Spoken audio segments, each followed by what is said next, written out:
রাষ্ট্র চালায় কে? নির্বাচিত সরকার নাকি পর্দার আড়ালে থাকা অদৃশ্য শক্তি? ডিপ স্টেট শব্দটি আজ বিশ্ব রাজনীতির অন্যতম বিতর্ক ধারণা, কিন্তু এটি কি বাস্তব নাকি শুধুই রাজনৈতিক কৌশল? ডিপ স্টেট কি এবং কেন, তা নিয়ে আমি রাকিবুল হাসান আসছি আপনাদের সামনে। ডিপ স্টেট বলতে বোঝানো হয় রাষ্ট্রের ভিতরে এমন এক অপ্রকাশ্য শক্তি কাঠামো যারা নির্বাচিত নয় কিন্তু দীর্ঘদিন ধরে ক্ষমতার কেন্দ্রে অবস্থান করে। এদের মধ্যে থাকতে পারে সামরিক বাহিনীর উচ্চ পদস্থ অংশ, গোয়েন্দা সংস্থা, প্রভাবশালী আমলাতন্ত্র, কর্পোরেট স্বার্থগোষ্ঠী।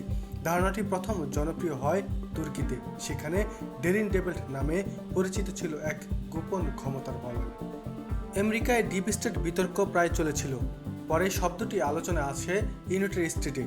বিশেষ করে সাবেক প্রেসিডেন্ট ডোনাল্ড ট্রাম্প অভিযোগ করেছিলেন সরকারি কিছু স্থায়ী আমলা ও গোয়েন্দা কর্মকর্তা তার নীতির বিরুদ্ধে কাজ করেছেন।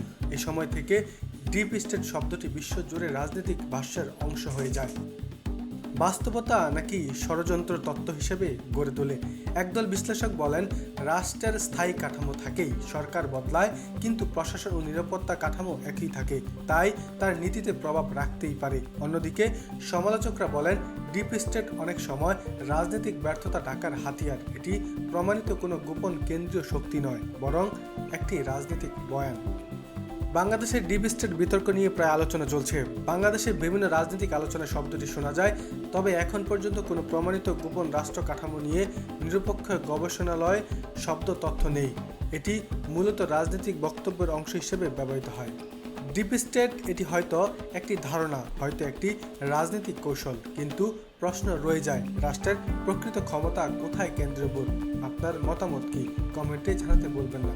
ধন্যবাদ সবাইকে, ভালো থাকবেন। আসসালামু আলাইকুম। রাকিবুল হাসান, আমাদের চোখ।